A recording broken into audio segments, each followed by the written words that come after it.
दिल्ली विधानसभा में ये एक बहुत बड़ा ड्रामा चल रहा है।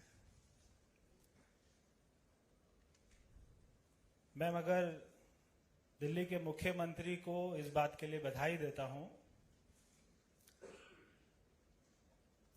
कि शराब घोटाले में लिप्त होने के बाद भी जो आपकी स्ट्रेटेजी थी कि हम दिल्ली और देश की जनता का ध्यान भटका देते हैं और पूरे मुद्दे को डाइवर्ट कर देते हैं, उसमें वो थोड़ा बहुत सफल हुए हैं। इस पूरी स्ट्रेटेजी के लिए, इस पूरे ड्रामा के लिए मैं श्रीमान अरविंद केजरीवाल जी को बधाई देता हूं। ये ऐसे लोग हैं जो खुद को ही थप्पड़ मारते और उसके बाद में रोते हैं, उसके बाद में चिल्लाते हैं, उसके बाद में कहते हैं कि मुझे थप्पड़ किसने मारा।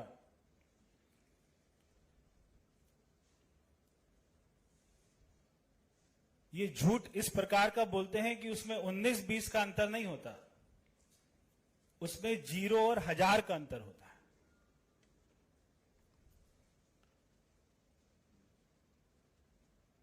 देश का नहीं, दुनिया का सबसे अच्छा शिक्षा मॉडल भी इन्हीं के पास है, मगर इनके खुद के बच्चे उस शिक्षा मॉडल का लाभ नहीं उठा रहे।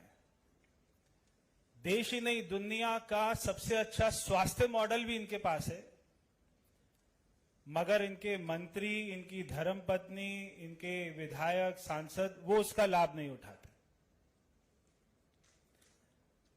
तो केवल अंतर 19-20 का नहीं है, 0-1000 का है।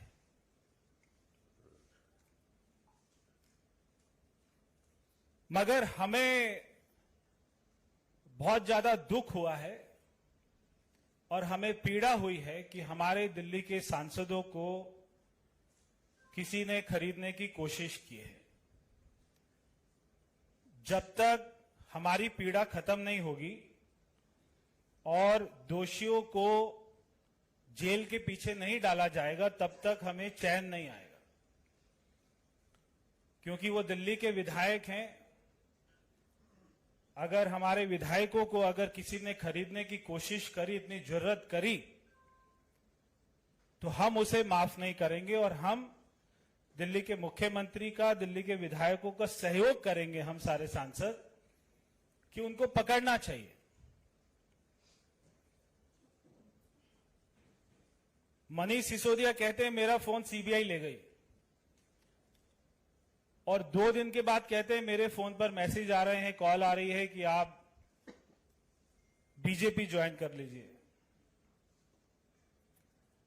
4 अपने विधायकों को बिठाकर उनको सुबह स्क्रिप्ट तैयार कर कर बोलते हैं। एक कहता है पूर्व विधायक बीजेपी का आया था, उसने मुझे 20 करोड़ की ऑफर करी है। एक कह रहा है कि पूर्व सांसद आया था, उसने 20। तो दिल्ली पुलिस उनके घर के सीसीटीवी भी जांच करेगी, जांच करनी चाहिए।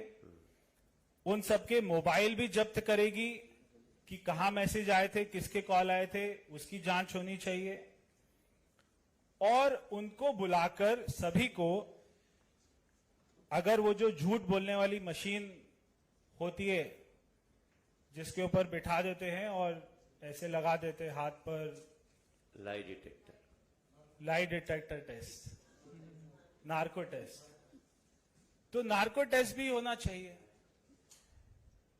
कि अगर ये किसी का नाम भूल गए तो उसमें नाम बहुत साफ अच्छे से याद आता है। तो हमें तो बहुत चिंता है, हमें बहुत पीड़ा है और हमें नींद नहीं आएगी जब तक उन लोगों को पकड़ा नहीं जाएगा जिन्होंने हमारे आम आदमी पार्टी के माननीय सारे विधायकों के साथ में ऐसा गलत व्यवहार किया है। हमें तो बहुत चिंता है, हमें इस बात की बहुत पीड़ा है। 20-20 करोड़ रुपया ऑफर दे रहे हैं, ये बिल्कुल ऐसा बात कर रहे थे जैसे विधायक नहीं हो सब्जी हो कि हमें खरीद रहे। 12 लोगों को ऑफर आ गई, ऐसा श्रीमान अरविंद केजरीवाल का आरोप है।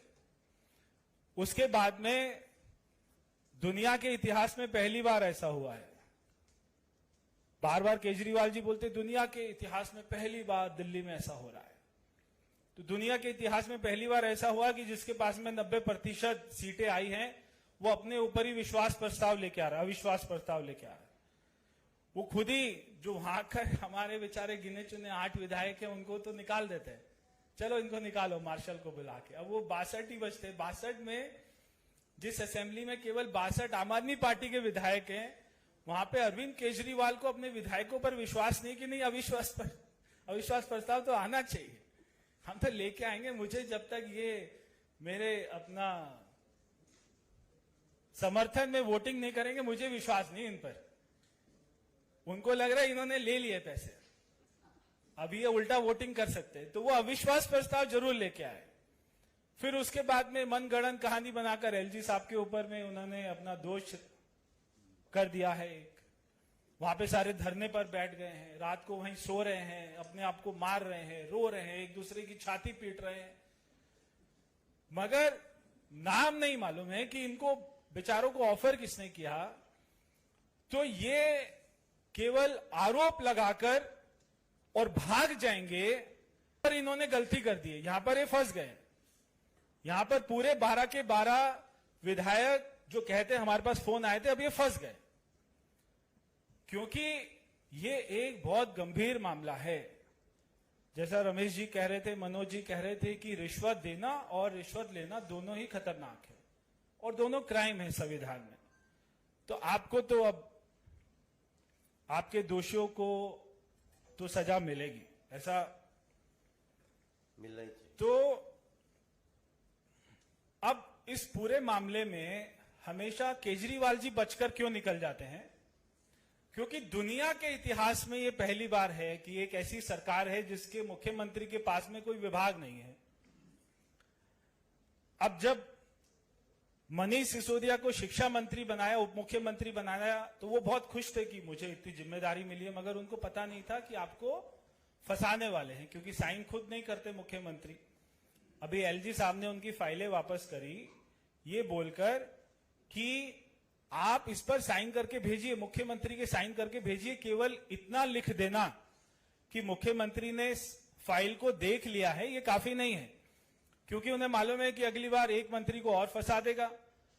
अभी बेचारे सत्येंद्र जैन जी जेल में हैं पिछले कोई 4 महीने से, तो उनकी हालत तो मुझसे अपना देखी भी नहीं जाती है कि दिल्ली के हेल्थ मिनिस्टर हैं और उनके बेचारे की खुद की हेल्थ इतनी खराब है और उनकी याददाश्त भी खत्म हो चुकी है। उन्होंने कहा सारी जांच एजेंसी को कि मेरी याददाश्त तो कोविड में चली गई थी, अभी मुझे कोई याद ही नहीं है क्या हवाला हुआ, कितना सारा करोड़ों का लेन देन हुआ। तो केजरीवाल जी हर फाइल पर साइन जब करना शुरू कर देंगे तो अगली बार ना तो सत्येंद्र जैन जेल जाएगा, ना मनीष सिसोदिया जेल जाएगा, अगली बार केवल अरविंद केजरीवाल जी जेल जाएंगे। तो मेरी आज हमारे उप मुख्यमंत्री को एक मेरी मित्र के नाते एक उनको फ्रेंडली एडवाइस है कि आप थोड़ा अनुलोम विलोम